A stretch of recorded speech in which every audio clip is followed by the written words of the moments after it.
"Don't look at me," she whispered, bruised and barefoot. But the rancher fell to one knee and said, "Be my wife." Dry Hollow, Montana Territory. Winter, 1874. The snow fell in slow, silent flakes over the bustling market square. Dry Hollow was never kind in winter. Sharp winds cut through wool coats, and breath turned to ice in the air. Beneath the gray sky, townsfolk huddled around fires or bartered loudly over sacks of grain and leather goods. But today, the attention of the crowd shifted toward a wooden post near the center of the square. Tied tightly to it was a girl, barefoot, bruised, her torn dress barely shielding her from the cold. She was 20, but her hollow cheeks and downturned eyes made her look older. A large, jagged burn scar marred the left side of her face, pulling the skin tight from her jaw to her cheekbone. Her hands, bound behind her, were red and raw from rope and frost. Her father stood beside her, puffed up with drink and bitterness, shouting above the wind. "Who'll take her?" he called, voice slurred with contempt. "A fine wife, strong and silent. She don't talk back, and she don't cost much. Hell, I'll take the best offer right now." The crowd laughed, some in disbelief, others in cruel delight. "What's wrong with her face?" someone called out. "Burned it years ago," the father spat. "Set the whole damned kitchen on fire. Killed her sister too, the pretty one. This one's just a useless, scarred thing now. Useless." More laughter. A woman nearby muttered, "Poor thing, should have died with the fire." "She ain't even got shoes," another man jeered. Anna kept her eyes on the snow beneath her feet, her breath shallow. She did not speak, did not flinch. The cold had taken the feeling from her toes hours ago.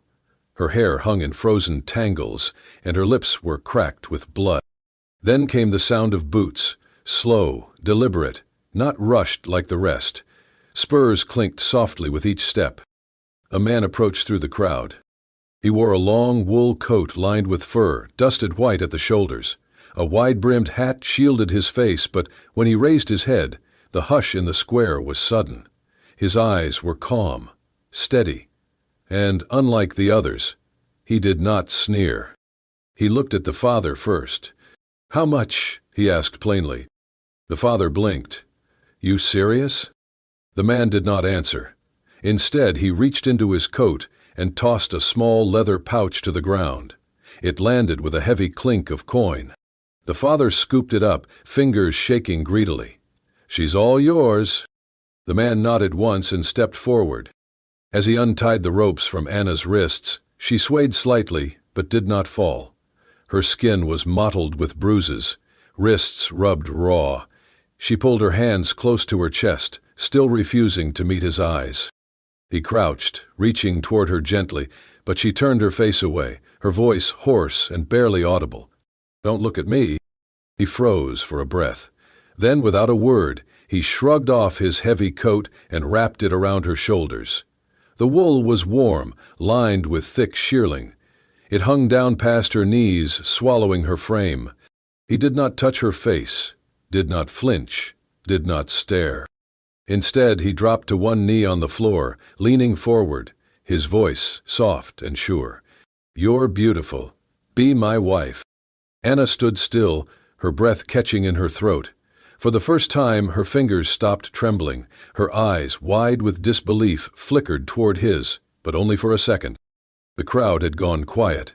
Whispers passed like wind between buildings. No one laughed now. The man placed a hand on the small of her back and guided her gently forward. No one stopped them. No one dared. And just like that, through falling snow and silent stairs, the girl they had called a burden walked away, beside the man who saw her as something worth saving. The snow crunched softly beneath their boots as they walked. William led the horse with one hand, his other resting calmly by his side. Anna, wrapped in his oversized coat, kept her eyes on the ground, her bare feet tucked awkwardly into the hem to preserve what little warmth she could find. Neither of them spoke. The silence was not heavy, it was careful, like a glass floor neither dared to step too hard upon. But in Anna's mind, the silence echoed louder than words ever could. 10 years ago, the fire had started with a pan of grease. She had been 10, trying to cook stew the way her mother used to, before her mother got too sick to leave the bed. The flames had spread fast, licking the curtains, swallowing the walls. She remembered screaming for help. She remembered the smoke. She remembered her little sister's voice from the other room, soft and confused. "Anna?" Then she remembered nothing but heat. And afterward, silence. Permanent. Her sister never spoke again, never laughed again, never braided flowers into Anna's hair, or stole apples from the pantry with a mischievous grin. Her name had been Elsie. She was 8 years old. Anna woke 3 days later, her face wrapped in linen, her throat raw from screaming. Her mother died weeks after, grief eating her faster than the illness ever could. And her father? He was never the same. "You should have died instead," he said once. He said it often. She heard it again, in her head now, louder than the wind.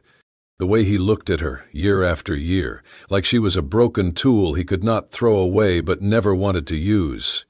She became the ghost of her sister's shadow, the reminder of all he lost. His punishments grew harsher as she grew older. Sometimes it was the back of his hand, sometimes it was worse, but always it was his words that cut deepest.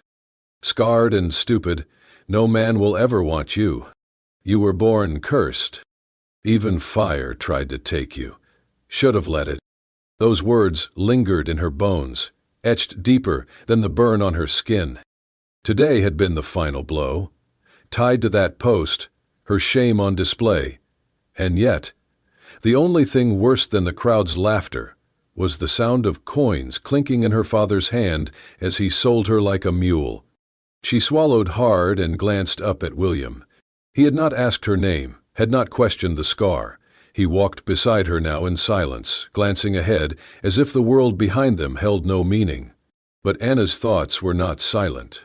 She wondered why he helped her, what he wanted, what he saw when he looked at her.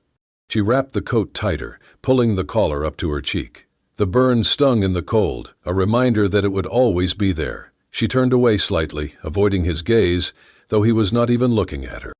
He must have sensed her unease. His hand shifted on the horse's reins, slowing the pace to match hers more precisely. Still, he said nothing. Not a word to force comfort, not a question to demand explanation, just quiet. Kind, careful quiet. Anna could not remember the last time someone walked beside her without fear, disgust, or orders. No one had ever shielded her from a crowd. No one had ever covered her shoulders with warmth or looked into her eyes without flinching. Even now, she expected him to break the silence, to say something cruel, to regret his decision. But he did not. The snow kept falling, the wind whispered through pines ahead, and William walked beside her as if he had all the time in the world. Anna took one slow breath, then another. Maybe it was nothing. Maybe it would not last. But for the first time in 10 years, she did not feel completely alone. The sun had long dipped behind the snow-capped hills by the time they reached the edge of William's land. The wind had quieted to a low hush, and smoke drifted gently from the chimney of a small wooden cabin tucked between the trees. A simple place. No more than 3 rooms and a barn out back, but it stood firm against the cold, with golden light spilling from the windows like a welcome. Anna hesitated at the door, her body half turned as if ready to flee. William opened the door ahead of her and stepped aside without a word. He did not urge her forward, only waited. After a moment, she crossed the threshold. Warmth hit her like a wave. The scent of burning cedar filled the space. A small fire crackled in the hearth, and thick woolen blankets were folded neatly on the edge of a sturdy wooden bench. On the table, a bowl of stew steamed beside a tin cup of water. She stood in the center of the room, still wrapped in his coat, afraid to move as if one step might break whatever spell had brought her here. William knelt by the fire, placing a kettle over the flames. Then he stood and disappeared into a side room, returning moments later with a basin, a towel, and a worn but clean bar of soap. He set them down gently by the fire, then met her eyes. "It is warm," he said simply, "for your feet." Anna looked down at her bruised, numb toes, still blue from the cold. She had not even realized how badly they hurt until now. He turned away again, giving her space. She watched as he moved around the small cabin, lighting a second oil lamp and stoking the fire without looking at her. He did everything with quiet efficiency, as though he had done it all 1,000 times. But never once did she feel like an intruder. Still, the tightness in her chest would not ease. Her fingers dug into the fabric of the coat, and after a long pause, she found her voice. "Are you doing this because you pity me?" Her words hung in the air, thin and sharp. William looked up from where he stood by the fire. His expression did not change.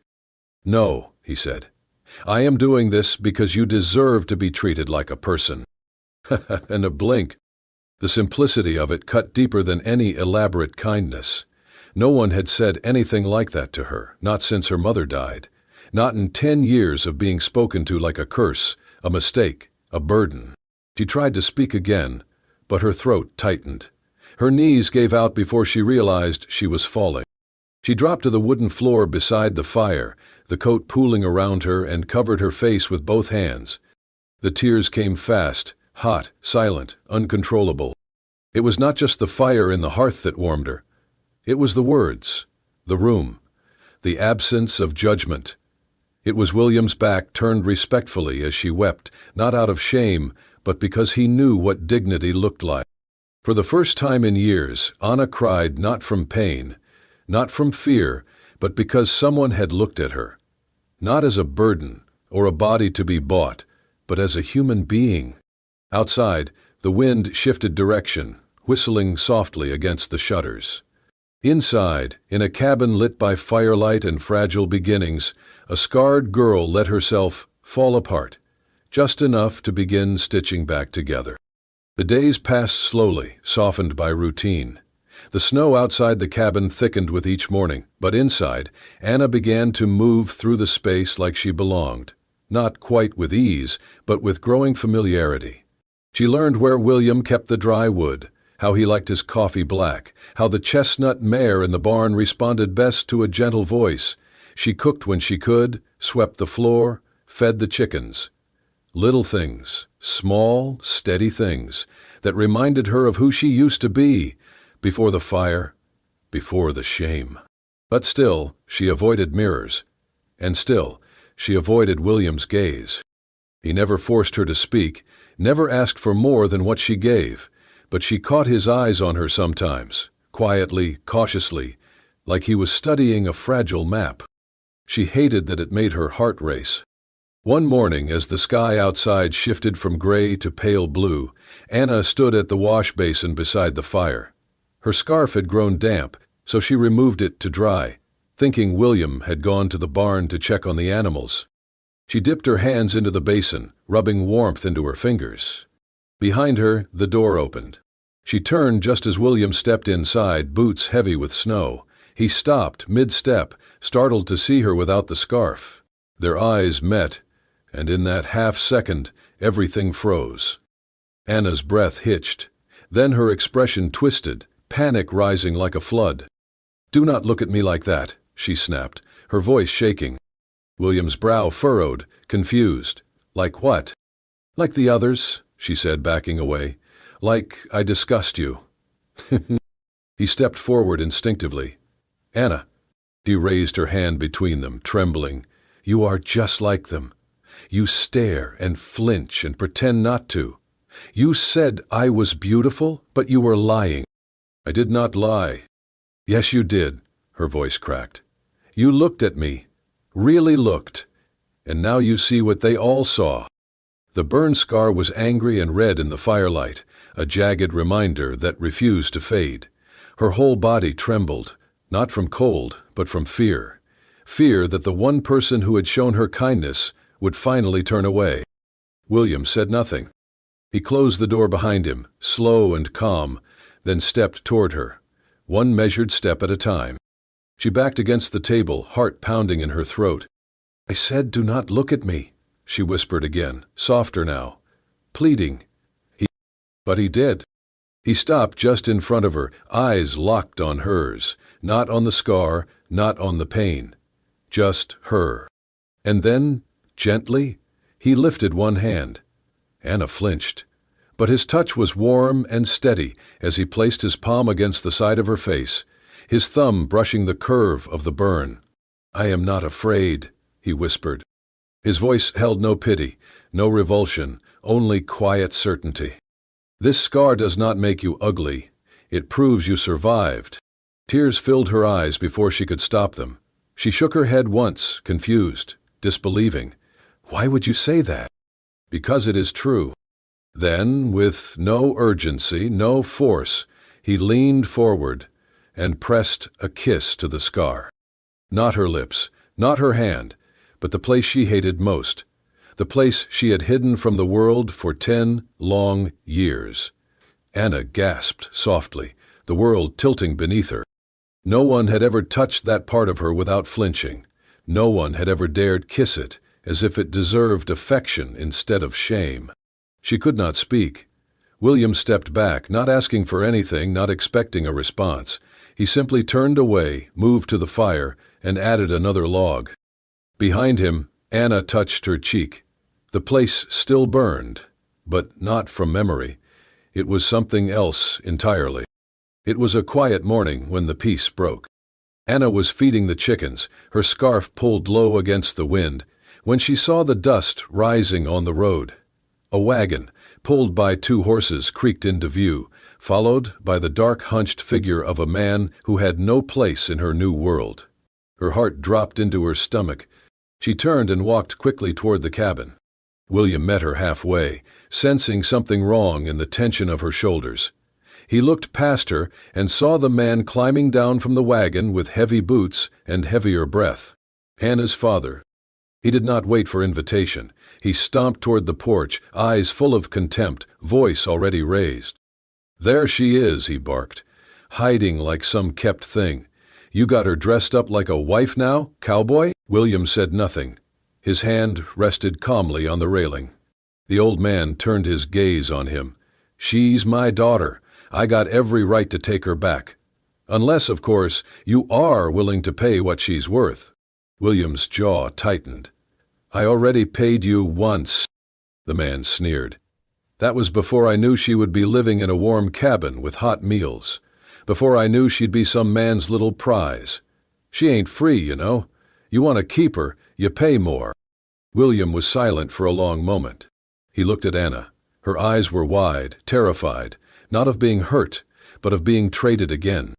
He looked at her father. His mind raced. If I give him what he wants, maybe he leaves for good. Maybe she finally gets to be free. Without a word, William turned and stepped inside. Anna stared after him, trembling. When he returned, he held a small leather pouch in his hand. Money he had saved for tools, for spring seed, for repairing the roof. He held it like it burned. Before he could speak, her father snorted. "You are a damn fool," the man spat. "Buying a scarred-up girl like her?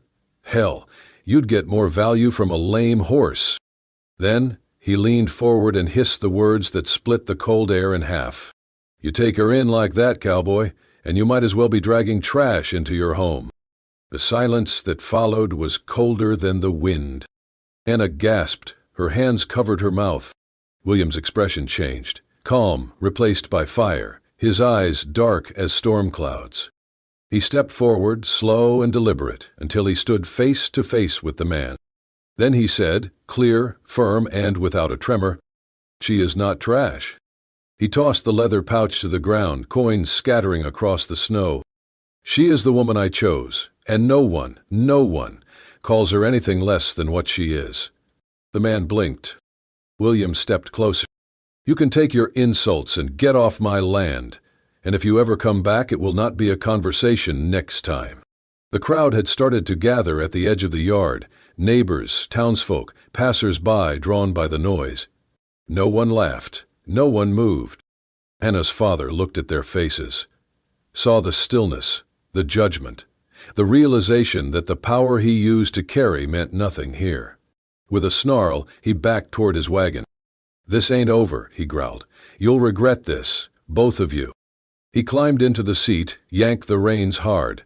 The horses turned, and the wagon rolled away, kicking up dust and silence. Anna stood frozen. Then she turned to William, her eyes wet, her lips parted as if she wanted to say 100 things and none at all. But she did not need to speak. He walked over and gently touched her hand. She looked down at their fingers. No one had ever fought for her. No one had ever chosen her, not for love, not for worth, but simply because she was her. And in that moment, as the snow returned, and the wind carried away the scent of old bitterness, Anna knew something she had never dared believe. She was not broken. She was not a mistake. She was his choice. The snow had not stopped since morning. It fell thick and silent over the hills, blanketing the land in white silence. Inside the cabin, the fire crackled softly, untouched stew cooling on the table.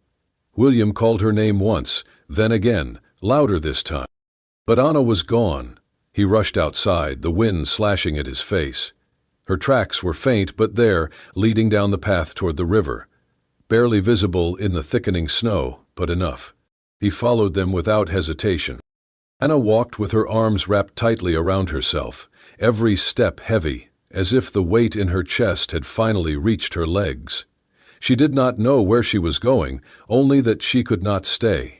She loved him, and that terrified her more than anything. He had stood up to her father. He had defended her in front of strangers. He had touched her scar like it was something sacred. But none of that could change the truth she carried like a stone inside her. She was damage, and damage did not deserve to be chosen. He deserves a clean life, a quiet one, not a girl with ghosts. So she kept walking until her knees buckled in the snow and she collapsed near the edge of the tree line, breath catching in her throat, tears freezing on her cheeks. She did not hear the footsteps until they were almost upon her. "Anna!" William's voice cut through the storm. She turned slightly, eyes wide, startled. "You should not have followed me." But he was already dropping to his knees beside her, breath coming hard, arms outstretched. He pulled her close, wrapping his coat around both of them, shielding her from the wind. "You think I could stay behind, not knowing where you were?" he said, voice shaking with cold and something deeper. "I thought," she whispered, "I thought I was a burden." His forehead pressed against hers, snow melting in his hair. "You are not a burden. I do not want to ruin your life." He shook his head. "You are the reason I want a life at all." Anna went still.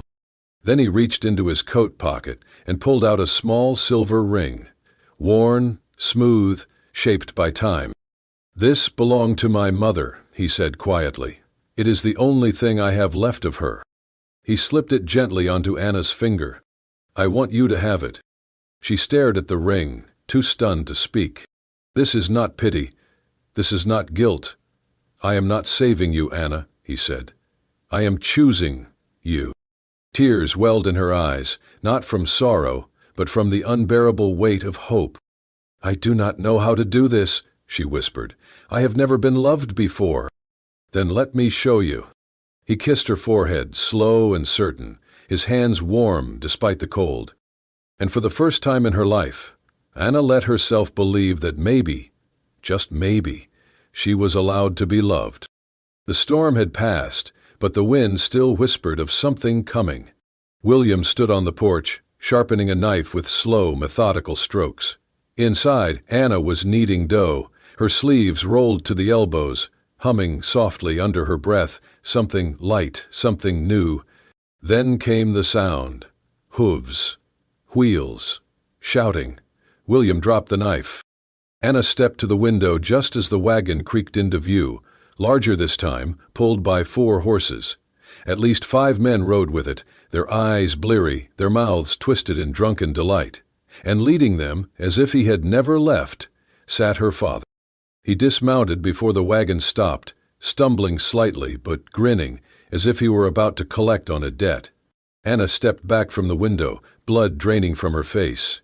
William walked to the door and pulled the rifle down from the wall. "Stay inside," he said. She opened her mouth, but he shook his head. Promise me." Anna nodded. Outside, the men fanned out, some carrying pistols, others broken bottles or knives. Her father stepped forward with exaggerated confidence, arms wide. "You had your fun, cowboy," he called. "But the game is over. I am here to take back what is mine." William stepped down from the porch, rifle held steady. "She is not yours." "Psh, that so?" The old man chuckled, then turned to his companions. "You hear that, boys? He thinks she belongs to him now." He spat in the snow. "She is still my daughter. I can do whatever I damn well please with her." "No," William said flatly. "You cannot." Her father's eyes darkened. "Then maybe I will just burn this little house to the ground and drag her out from the ashes, like the last time." "That did it." William raised the rifle. "Get off my land." One of the drunkards reached for a weapon. The shot rang out fast, too fast. Gunfire exploded in the cold morning air. William dove behind a barrel as bullets splintered the porch rail. He returned fire, hitting one of the attackers in the leg. Another charged forward with a club, but William knocked him down with the butt of the rifle. Then a sharp crack. Pain exploded in his shoulder. He staggered back, gripping his arm, blood already soaking his sleeve. The world blurred. From the cabin, the door slammed open. Anna stood in the doorway. She had William's pistol in her hand, held high, arms steady despite the shaking in her knees. "Enough!" she screamed. Her father turned, surprised. "Anna, go back inside."